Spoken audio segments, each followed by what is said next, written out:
Hey. Wow. Whole table's rocking.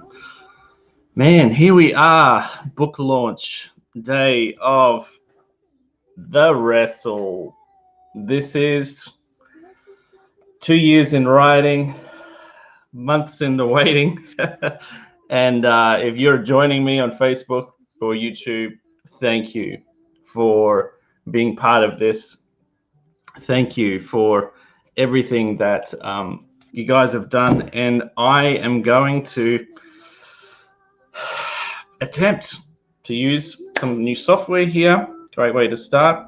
I can see people commenting. That is awesome. So if you are watching this live, I'm happy to really answer questions or take requests for any readings of any poems in the book, which you may be aware of or not aware of. So I might even read one from here that hasn't been published. You may not have ever seen on Facebook or on my website.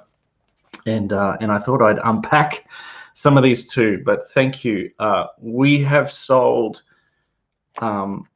even before today, before the official launch, just in Australia, over 500 copies of this book. And I'm as surprised as anyone that it's done that well. And people are like, no, it's not. Honestly, you know, poetry is one of those things that I never owned a poetry book for years, many years, just until the last few years. And I think it's something that finds you at a time. When I say I haven't owned a poetry book, 27% of the Bible is poetry. So technically, I do own a few poetry books. They're all in the Bible, and we call them scripture instead of poetry. Also, if you listen to songs and love lyrics, there's also forms of poetry. So it takes many forms. But a normal poetry book, there's a little thing that some of you may know on the back of a book called an ISBN, and so the bigger ISBN bodies track the sales, and so the average poetry book sells 98 copies. But we've sold 500 already, and that's just in Australia, hard copies, plus ebook and audiobook. On that, if you stick around today, towards the end or halfway through, I'll share with you a coupon that'll allow you to get the audiobook or the ebook for 20% off as well. So we're stoked. We're stoked, and this is an offering to the world, and we've just been blessed and can see the hand of God in the midst of it all. But I thought I'd open with the opening and closing blessing. So there's a repeat of a poem in the book, which is a blessing for the heart journey, and this starts the book and ends the book as well, kind of a bookend for it. And so let me read this for you guys today, and then I'll explain why I may not have got some publishing deals when this is already out. It's called A Blessing for the Heart Journey. Today, fellow fallers, recoverers, rescuers, winners, losers, famous and infamous, I bless you. The runners and the lame, the bankrupt and billionaires, the saints and sinners, the lost and lonely, I bless you. I bless you with knowing that the journey of 1,000 steps will be paved by potholes, sinkholes, assholes, and whatever it takes to make you whole, because you are human. I bless you with knowing that the invitation to face the world with an unveiled face may be done at your pace or never at all, because it's an invitation. But know this, by love and choice, Trinity's unmasked face shines upon you and is gracious to you. Trinity lifts up their faces towards you and offers you peace because you belong. It's a blessing for the heart journey. And one of the questions I get a lot is how much do you work on some of these poems? And the truth is some poems, and especially after publishing the book, or getting it ready early this year. I spend a little more time on polishing some poems up, or they sit half-baked and see if they finish, and some never a kind of birth, but some come out in like minutes. As I say in the intro, they feel like they've been with me for a long time, and they just find words in a quick moment. And this was one of those.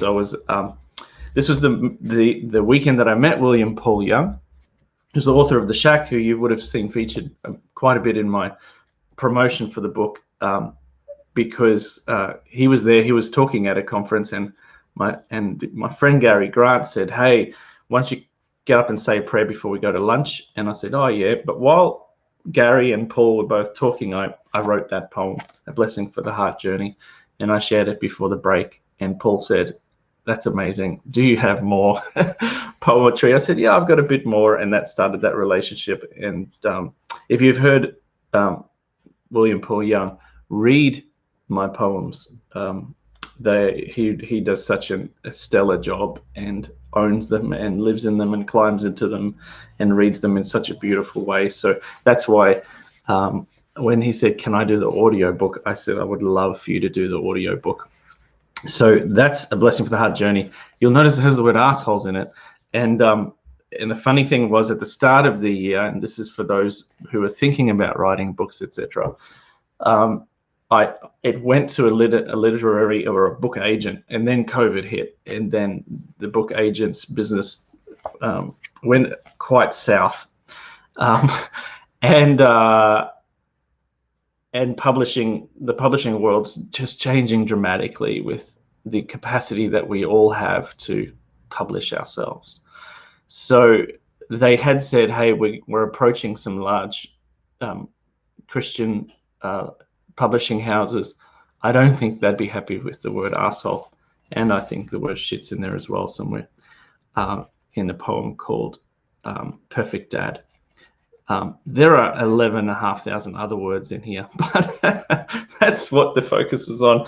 And I said, I can't change it. It's so crucial to it, and it's just really important for me to have the words that I'd like to have in the book, more so than appealing to what an audience wants to hear. And this is art, this is poetry, and at the end of the day, if I'd sold 100 copies, I would have been like, well, it's an offering anyway. And that's kind of how I've approached a lot of this, is that it's all an offering. You can give, take it or leave it. What has been a great, some wonderful feedback so far is people who don't own any poetry books. This is the first book that they've bought, and they're like, "I usually don't like poetry, but there's something in this that I like." And that's a great compliment to somebody doing reading poetry, is that writing poetry and sharing it, is that you get fans to the craft. And so if I can see your comments in the comments, so if any of you have any questions, please do ask them. I'll read what I might do is read you one of the poems that, unless you buy the book, you'll never hear or read. But I'll read it for you now.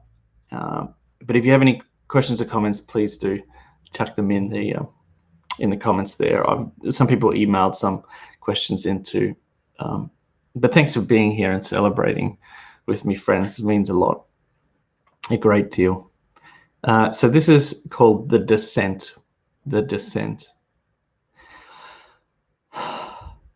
All that kept me buoyant became impossible to cling to. It held me at the surface, my head above water, my lungs full, my face bright, but I was sinking. I assumed gravity would be merciful. I thought if I cried out, you would reach down and pull me back to the surface, back to familiar surroundings, back to the life I had. But my cries only summoned exhaustion. My tears only added to the waters. No lifeline from you, no hand up from The heavens, the strength that brought me security, was failing. I was sinking. With heavy hope, I gave way to the descent. The depths of despair were colder and darker than I imagined. My only possessions were a pounding heart and pressing questions. How was it I was breathing underwater? Why did the darkness feel familiar? Where were you before? And why did I get the sense I was going to find treasure that no man could afford? I had sunk. The poor, the mourning, the meek, the hungry, all feast here with you. This Eden on the ocean floor, this terrifying baptism of acceptance. The descent. One of the inspirations for this poem, and there is a line here, how was I breathing underwater, was inspired by a poem called Breathing Underwater by Carol Balick, which features in a Richard Raw book of the same name, Breathing Underwater. And it has this beautiful story woven into it of the relationship a person has with their home by the sea, but how the neighbor of the sea comes to visit, and it ends in these two lines to say you swap your house, you exchange your house for a coral home, and you learn to breathe underwater. And it really is about some of the real overwhelming moments and parts of life, the real difficult or traumatic or deeply disappointing. And what I have learned in my faith is that it can be just such a bloody waste of time trying to swim to the surface. And in the first half of life, I speak as a middle-aged guy, really early on, and I think some of our theology doesn't help it, but we tend to think that if I just swim to the top of my drowning and get back up to the surface, then God will rescue me, you know. And it is shocking and challenging, and you die so many deaths when realizing that there is an Eden on the ocean floor, and there's a terrifying baptism of acceptance. And one of the major themes in the book is that I think we have just lost the art of lament. Like in our everything's positive, this life's good, the best, your best life now, to quote Kate Bowler, this best life now that we're sold, which is not wrong, but it's not true all the time. And the best life now is often sold in this good times, that it's all about the God of the breakthrough. And I think one of the crucial things that positivism and so many things in culture today have robbed us of being able to find not the God of the breakthrough, but the God of the breakdown, and to be and discover who God is as a co-suffering, crucified Christ in Jesus, who, you know, descends to the pits of hell and rescues us and finds us there. And so that is a poem that means a lot to me, and I hope you like that. Lovely to see some comments here. James Condon, he wrote one of the forwards here as well in the book, so thank you so much, James. People were very generous with some of their endorsements. I should say not forward, but an endorsement for the book. And James is the Commissioner Emeritus of the Salvation Army in Australia. Great to have you online with us. Also Brad Jerzak, Paul Young, James Thompson from Compassion Australia, Steve Austin, author and friend of a book called Catching Your Breath, and went through, it just writes beautifully. I will answer somebody's question here, and maybe that'll prompt some of you also to ask questions in the comments. The question was, can you share your experience of being a private person who's shared so much of your inner self with public through your poems, and how has that impacted you? And do you have any tips for the rest of us who may be wondering how to navigate that kind of exposure? That's such a good question, and it was I needed my wife's wisdom on that. I had to ask her. So how do we? What is that? What is that? And Natalie just said, well, we really have dealt with a lot of our shame. We've dealt with our shame. Not completely, because I think it's something that you work with and it's part of your life, but we have worked through a lot of our shame. You've named it. I wrote a little article many years ago on my blog called The Shame Butler, and I talk about how we have this shame butler that follows us around and it whispers things to us. And one of the ways that you shut this thing up is by just sharing those things you might feel shameful about. And for sometimes that's just been private confessions with God. Sometimes that's been with family. Most often with good friends and safe people and counselors and prayer ministers. And that's how I've dealt with it. And the person asking that, I'm sure you can see that happen. I guess too, what is strange about kind of binding a book up like this is each of these poems has a story behind it and represents not just times in my life, but times in other people's lives too. I really have found a good use for my overextended empathy, and being a recovering kind of codependent rescuer as you read through this is find a good way to utilize this to bless others as well. And so I'd also say this, I guess there is a lot open here, and when you do publish it, it becomes a bit of a product, and you can tend to forget how personal this is, that when people read this, they really do get to know you. And I think I'm only just beginning to realize how I've really opened the door into my inner life and thoughts. But I don't know, I think this is part of the reason that you enter into the arts of sort, or you publish a book, or you draw, or you write, or you sing, is to give other people a portion of your life. You break a piece of that bread off, and you cast it on the waters and see what happens. And sometimes others, that's bread for others, and others are like, oh, that's me too.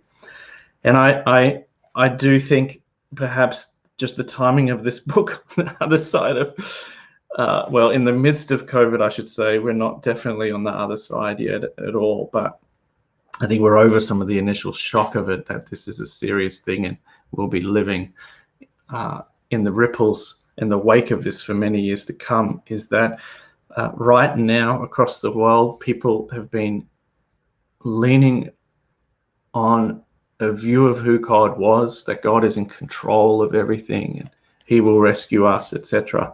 And they're losing loved ones, and they're losing businesses, and they're losing companies, and there's just tremendous loss in the world now. And that is part of the disappointment that comes. And so let me read for you Kind of Way, which is it's a lengthy one, just a warning, but if you stick through to the end, you'll probably get what I talk about. And this is, I think, one of Paul's favorite. He reads this a lot. A lot of people have come across my work because of Paul's generosity and love for some of these poems, but this one's called Kind of Way. And this is very much an Easter kind of poem, a crucifixion poem. Kind of Way. I know that you know, so I should probably confess it. not because it's a bad thing, but because it's normal and necessary to admit you've disappointed me and continue to. Although I don't mind as much now. Still, there were many times I prayed, followed the rules, gave my two mites, did all the things I was told would work, and others certified with charismatic conviction to do more, give more, faith more, sacrifice more, lots more. But still, nothing. No breakthrough like I believed, like I prayed for. I underestimated you.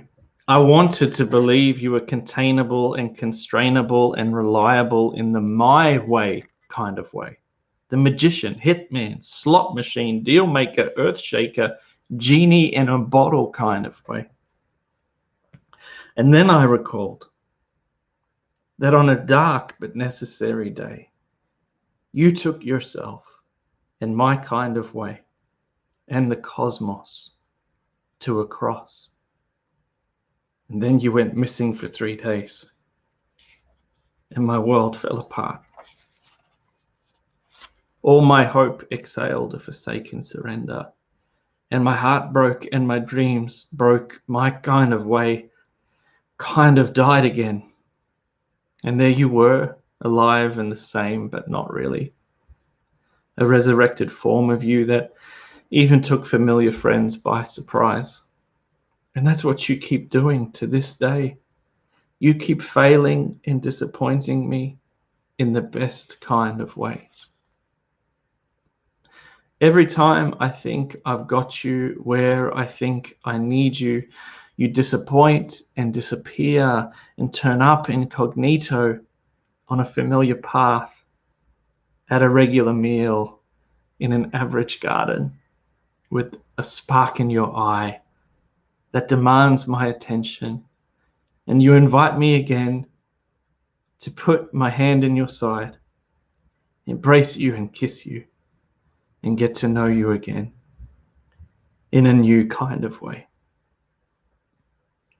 Every time I think I've got you where I need you, you disappoint and disappear and turn up incognito on a familiar path, at a regular meal, in an average garden with a spark in your eye that demands my attention. And you invite me again to put my hand in your side, embrace you and kiss you, and get to know you again in a new kind of way.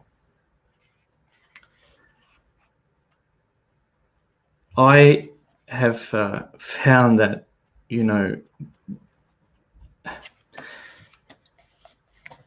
let me shift gears. The book of Esther is interesting, and I only learned this in a trip to Israel with some friends and listening to a rabbi talk. He said, the book of Esther does not mention God, but we know that God is hidden within the book of Esther. And the word Esther in Hebrew rhymes with Hester, Hester, if you want to transliterate it.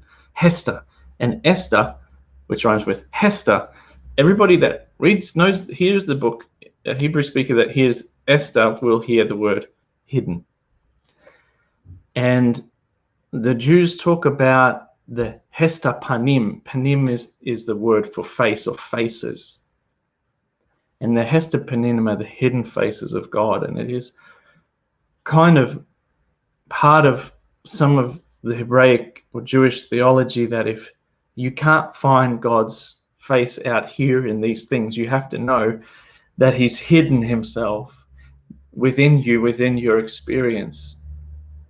And this is kind of like the opposite of what we were taught, that seek God, find God, go after God, make great efforts after God, give more, do more, and God will transactionally be obliged to turn up as if like he's some kind of slot machine or deal maker.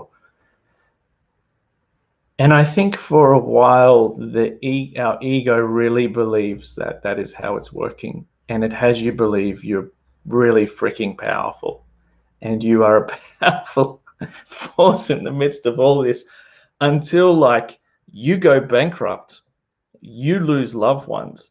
God does not answer your prayer. You do not get rescued. You have that traumatic miscarriage. You have that traumatic hidden injury for many years. You suffer under that shameful addiction. You lose the marriage. You are wrestling with angels and God himself. And you realize this is not a game, and this is not about winning. This is about intimacy and Christ as a coat, like Jesus came in human form, lowly, like outcast, marginalized. And Jonathan Martin said something yesterday. He says, Jesus doesn't need us to stand up for him. He needs us to stand with him and with those that he stands up for. And I think it's such a crucial and important part of our faith journey is to discover both sides of Christ, the crucified, cruciform side, and to be able to be comfortable with breathing underwater and also soaring high above it as an eagle, to realize that God is not removed, and when you can't find him, he hasn't disappeared. My gosh, what a lie. What a lie that you can be separated from God. Like, you may not be thinking about him, but I can tell you that if Christ is the creator, then he holds the whole cosmos together, and he's in all and through all, and he's deeply invested in every moment that we're in. And so I think it's necessary that our kinds of way, that God disappoints us and then we get to discover him in a new way. Thank you for your comments and things. Let me read for you another one. So the book kind of has these, it goes through these themes, right? There's kind of an opening little page or two that explains bits and pieces throughout it. There's something called On the Way Down, and that's really where, you're on your way down, the descent of things. And then on God, I share on what it's like to be empathetic and a highly sensitive person. If you're an Enneagram 9, you'll probably relate to this as well. I talk about boundaries, and then I write these ones called letters as well. And letters are kind of personified letters to things in us. Let me read you one called Dear Tears. It carries a kind of ocean theme as well. Here we are. Dear Tears. There you are, just under my breath, a part of me so fragile it's dressed in a salty sea of surf that breaks against the back of my eyes like generous waves knocking against a vessel's bow. This crafted vessel is the self I sail in most days. It's the me that moves at pace and cuts through seas of tears and tenderness until the wind dies. And there you are, tears, a swell birthed from miles away, days, weeks, years ago even, waves that have been waiting for me, waiting for a moment of exhaustion, of truth, of surrender, of stillness. It's strange how your waters bring such momentum, more so than the wind I work for. Still, I don't know why I refuse your help. You seem to know where I should be going much better than I. You seem to be on my side, guiding me to lost treasures of resolve, rest, and relief. Tears, thank you. You are the better navigator. You are the kinder force.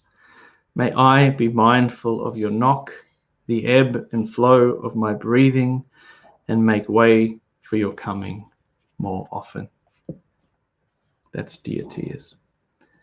And it's been interesting having people say these poems where I write to emotion or personify them have really struck them, and they've found themselves quite overwhelmed as well, which is lovely, I think.